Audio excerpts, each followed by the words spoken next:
Mommy's home, and something's not right. I missed Mommy so much when she went away. Daddy tried to make it fun, ordering pizza and letting me stay up late to watch cartoons. But it wasn't the same. Daddy's pizza always had too many onions, and he never laughed at the funny parts of my shows. When her car pulled into the driveway, I squealed and ran to the door, almost tripping over Mr. Snuggles, my stuffed bear. Mommy stepped out, and she, really tired. Her eyes were all droopy, and she had dark circles under them, even darker than Daddy's when he works late. "Mommy!" I yelled, jumping into her arms. She hugged me tight, but it felt different.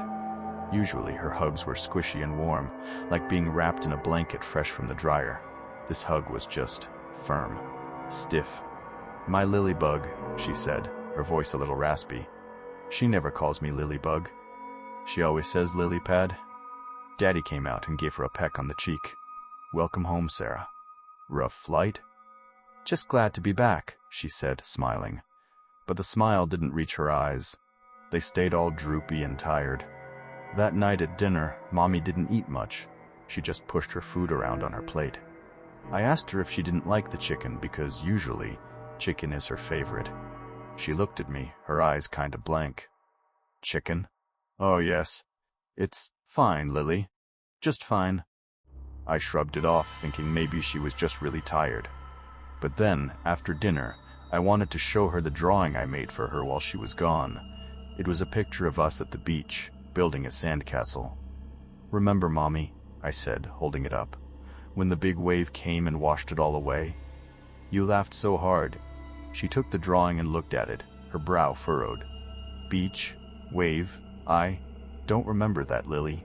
My heart did a little thump. "We go to the beach every summer. That was the summer I turned 5. She always remembers." "Yes, you do," I said, a little louder than I meant to. "It was so fun." She just stared at me, her face still all confused. "I'm sure it was, dear. Now, it's getting late. Time for bed." Daddy ruffled my hair. "Your mom's just tired, Lilybean. Don't worry about it." But I did worry about it. I worried about it all night, tossing and turning in my bed. I couldn't shake the feeling that something was wrong. Really wrong. The next few days were weird. Mommy kept acting off. She started leaving the curtains closed all the time, even when the sun was shining. She used to love the sunshine. She started eating really strange things, like pickles and peanut butter sandwiches at midnight, and she kept staring, just staring, like she was looking right through me.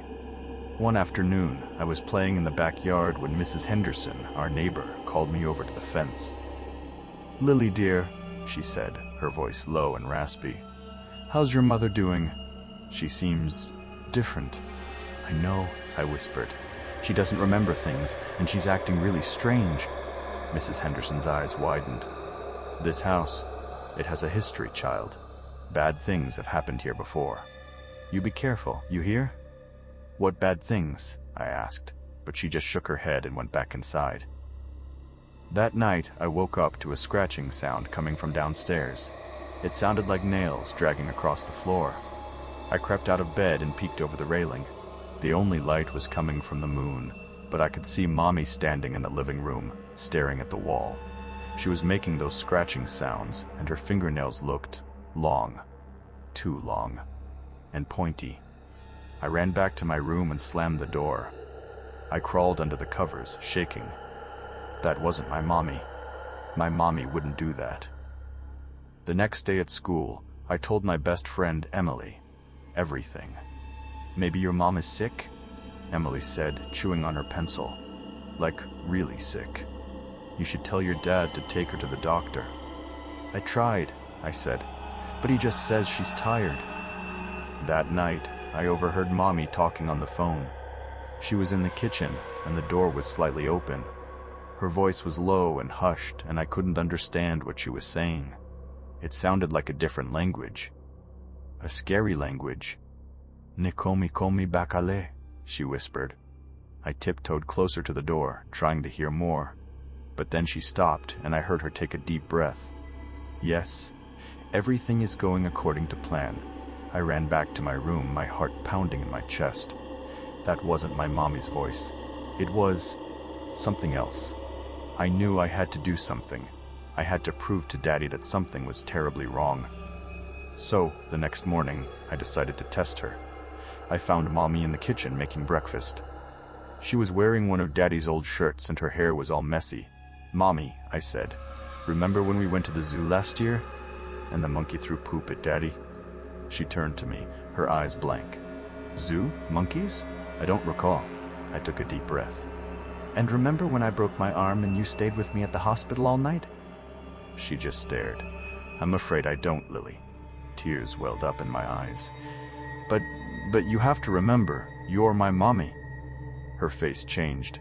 It wasn't droopy and tired anymore. It was hard and cold. And there was something else in her eyes. Something hungry. "You're a clever little thing, aren't you?" she said, her voice low and menacing. "You know I'm not her." I gasped and took a step back. "What do you want?" I whispered. She smiled, a slow, cruel smile that sent shivers down my spine. "I want what's mine." She lunged at me, and I screamed and ran. I ran through the kitchen, through the living room, and up the stairs. I slammed my bedroom door and locked it. I scrambled for my phone and dialed Daddy's number. It rang, and then, finally, he answered. "Daddy, help me," I cried. "It's Mommy."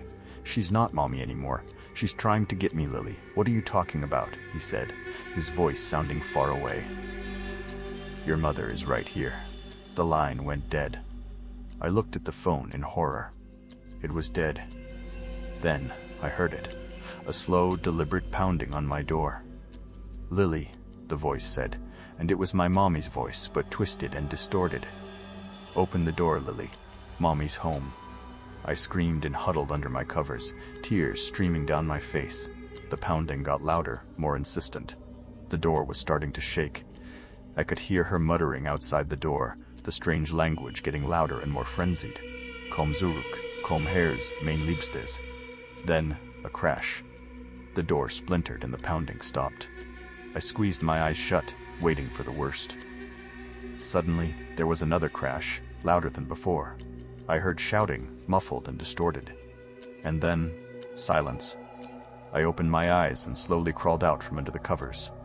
I crept to the door and peeked out. Daddy was standing in the hallway, his face pale and his eyes wide with shock. Mommy was lying on the floor, unconscious. "Daddy?" I whispered. He didn't say anything. He just stared at Mommy, his face a mask of confusion and fear. Then, I heard sirens. Police cars and ambulances pulled up outside. 2 officers, including Officer Johnson, ran inside. "What happened here?" Officer Johnson demanded. I don't know," Daddy stammered. She wasn't herself." I ran to Daddy and hugged him tight. "It wasn't her, Daddy," I whispered. "It was something else." The paramedics arrived and started tending to Mommy. Officer Johnson led me away and sat me down on the couch. "Tell me what happened, Lily," he said, his voice gentle. I told him everything. I told him about Mommy acting strange, about her not remembering things, about the scratching sounds, about the phone call, about the tests, about the pounding on the door. He listened patiently, but I could see the doubt in his eyes. "Lily," he said, "your mother probably just had a mental breakdown. It happens. It's nothing to be afraid of." "But it wasn't her," I insisted. "It was something inside her." Daddy came over and put his arm around me. "She's getting help, Lily Bean," he said, his voice trembling. "Everything's going to be okay." But I knew it wasn't. I knew something was still wrong. Later that night, after the police had left and Mommy had been taken to the hospital, I couldn't sleep. I kept thinking about her face, about the hunger in her eyes, about the strange language she had spoken. I got out of bed and went to the window. I looked out at the street, at the houses all dark and quiet. Everything looked normal, but I knew it wasn't. As I stared at my house, I noticed that the front door was slightly ajar. Just a crack, but enough to see a sliver of darkness inside. A figure stood just inside the doorway, cloaked in shadow. They were watching me, waiting. I screamed, but no sound came out. The figure didn't move. It just stood there, silent and still. Then, slowly, deliberately, the door creaked open a little wider. I don't live in that house anymore. I don't remember everything clearly. The police questioned me a lot. Social workers, too. Daddy says Mommy is getting better, that she's in a special hospital far away. He says she'll be back someday, but I know she won't. Sometimes, late at night, when everything is quiet, I think I can still hear her voice. Not the twisted, distorted voice from that night, but the real voice, my mommy's voice. And sometimes, I think I can still see her, standing in the shadows, watching, waiting. I wish I could forget. I wish I could unsee everything. But I can't, because Mommy, something's not right, and I don't think it ever will be again.